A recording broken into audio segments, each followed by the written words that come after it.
Hello दोस्तों, स्वागत है आप सभी लोगों का मेरे इस नए वीडियो में।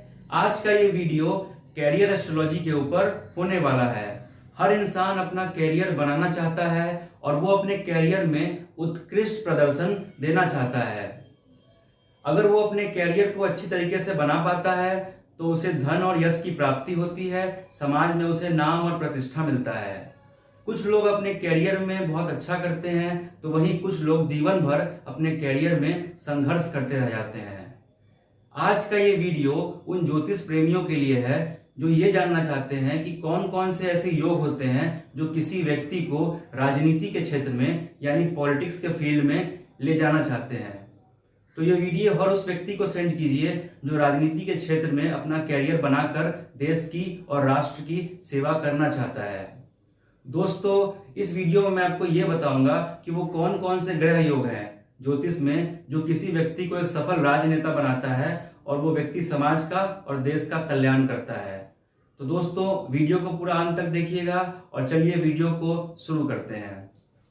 दोस्तों, राजनीति में कैरियर बनाने के लिए व्यक्ति को बहुत मेहनत करना पड़ता है और समाज की प्रति श्रद्धा और सेवा से काम करना पड़ता है। तो आइए जानते हैं कि वो कौन से ग्रह हैं जिनकी वजह से व्यक्ति राजनीति के क्षेत्र में जाता है, जिसकी वजह से व्यक्ति को राजनीति के क्षेत्र में सफलता मिलती है, वो राजनीति में अपना कैरियर बना पाता है, वो कोई नेता, कोई विधायक या कोई सांसद या कोई मिनिस्टर बन पाता है। तो आइए दोस्तों, वीडियो को स्टार्ट करते हैं। सबसे पहले हम ये जानते हैं कि वो कौन कौन से महत्वपूर्ण ग्रह हैं जिसकी वजह से व्यक्ति राजनीति में सफलता प्राप्त कर सकता है।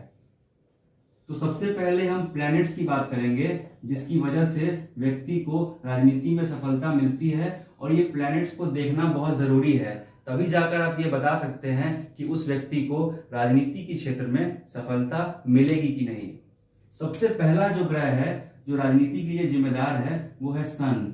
सूर्य जो होता है, सूर्य ग्रह गवर्नमेंट को यानी सरकार को शो करता है। सरकारी नौकरियां और राजनीति में सफलता सूर्य ग्रह की कृपा से मिलती है, और बिना सूर्य की कृपा से आपको सरकारी नौकरी या सरकार में कोई उच्च पद नहीं मिल सकता। दूसरा जो ग्रह है जो देखना बहुत जिम्मेदार है वो है सैटर्न। सैटर्न जो है वो जनता का कारक होता है। सैटर्न का मजबूत होना बहुत जरूरी है। अगर किसी नेता का सैटर्न मजबूत नहीं होगा तो उसको लोगों का प्यार, लोगों का सम्मान, लोगों का वोट नहीं मिलेगा, क्योंकि सूर्य जो है वो सरकार है और सैटर्न जो है, शनि जो है वो जनता है। इसके अलावा दोस्तों राहु भी राजनीति का कारक है।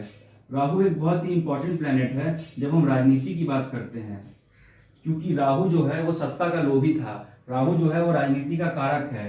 राहु को चारों बुद्धि आता है, साम दाम दंड भेद। तो किसी राजनेता का राहु स्ट्रांग होना बहुत जरूरी है।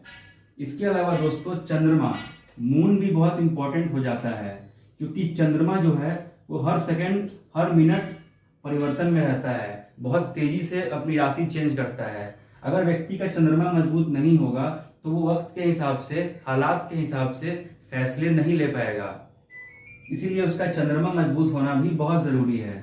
इसके अलावा दोस्तों उसका मंगल यानी मार्स और जुपिटर यानी गुरु भी मजबूत होना बहुत जरूरी है।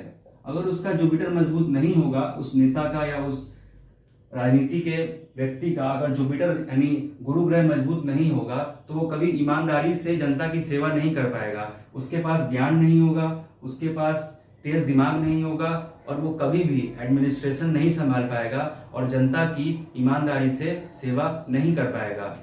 तो दोस्तों, इस वीडियो में हमने जाना कि कौन कौन से ग्रह हैं जो राजनीति में कैरियर बनाने के लिए देखे जाते हैं। जो सूर्य है, शनि है, राहु है, जुपिटर है, मार्स है और मून है। अब हम ये जानते हैं कि वो कौन कौन से भाव हैं जिसमें अगर कोई ग्रह बैठेगा तो राजनीति के लिए बहुत अच्छा माना जाएगा।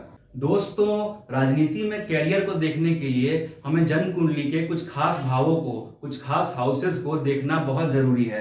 तो आइए जानते हैं कि वो कौन कौन से महत्वपूर्ण भाव हैं जो हम देखते हैं अगर हमें ये जानना हो कि कोई व्यक्ति राजनीति में सफल होगा कि नहीं होगा। ये हमारी जन्म कुंडली है, और इस जन्म कुंडली में जो पहला भाव है वो बहुत इंपॉर्टेंट है, क्योंकि पहला भाव हमारा लगन होता है, और लगन यानी असेंडेंट। असेंडेंट बहुत इंपॉर्टेंट हो जाता है, क्योंकि अगर आपका लगन और लगनेस मजबूत नहीं होगा तो राजनीति तो क्या, आप किसी भी क्षेत्र में सफल नहीं हो पाएंगे। दूसरा जो भाव है वो है तीसरा भाव। तीसरा भाव हमारे पराक्रम का होता है, हमारे करेज का होता है। एक राजनेता को पराक्रमी होना, करेजियस होना बहुत जरूरी है।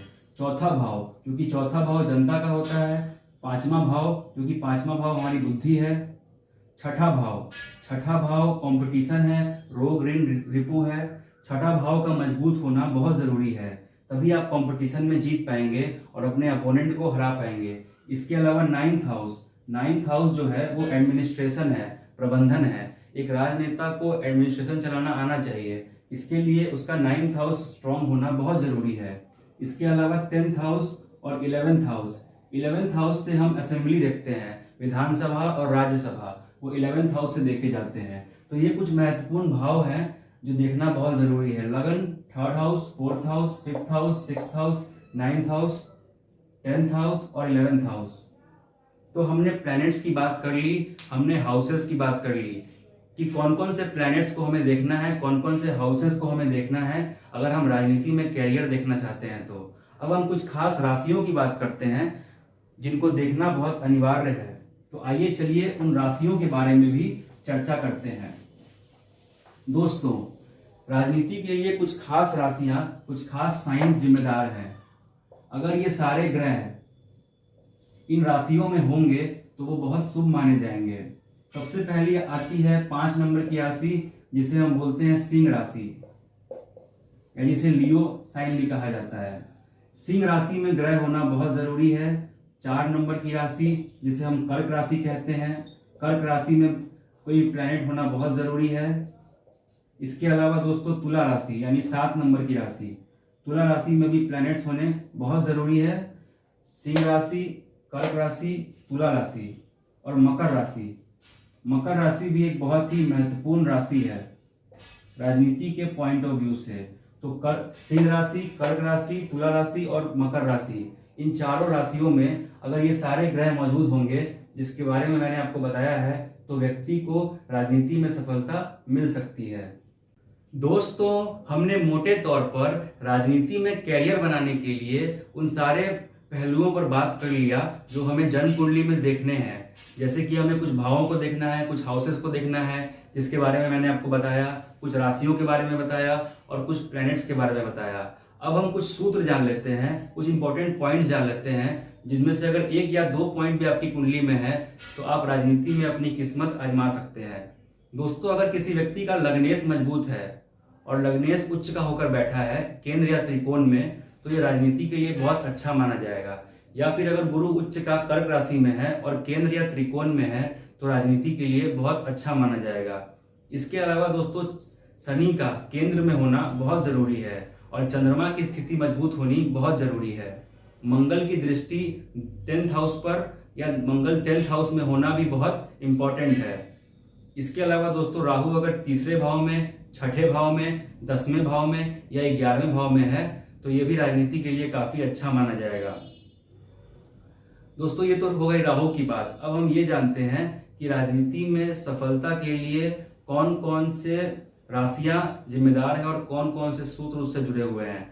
तो दोस्तों, ये सारे ग्रह अगर सिंह राशि में, कर्क राशि में, तुला राशि में या मकर राशि में मौजूद होंगे तो आपको राजनीति में सफलता मिल सकती है। इसके अलावा कुछ खास दशाओं में व्यक्ति को सफलता मिलती है राजनीति के क्षेत्र में, जैसे कि राहु की महादशा में। दोस्तों, आमतौर पर ऐसा देखा गया है कि जिस भी व्यक्ति की कुंडली में सूर्य मजबूत होता है और शनि मजबूत होता है, उसको राजनीति के क्षेत्र में सफलता मिल सकती है।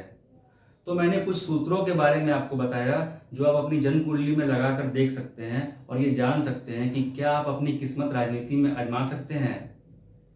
दोस्तों, ये इस वीडियो का पहला पार्ट था। दूसरे पार्ट में हमें किसी बड़े पॉलिटिशियन की या किसी बड़े राजनेता की कुंडली का एनालिसिस करेंगे और जानेंगे कि इन सूत्रों के माध्यम से कि वो कैसे और किन ग्रहों की वजह से इतने बड़े पॉलिटिशियन, इतने बड़े नेता या इतने बड़े लीडर बन पाए। तो दोस्तों, वीडियो अच्छी लगे तो वीडियो को लाइक कीजिए और चैनल को सब्सक्राइब कीजिए। धन्यवाद दोस्तों।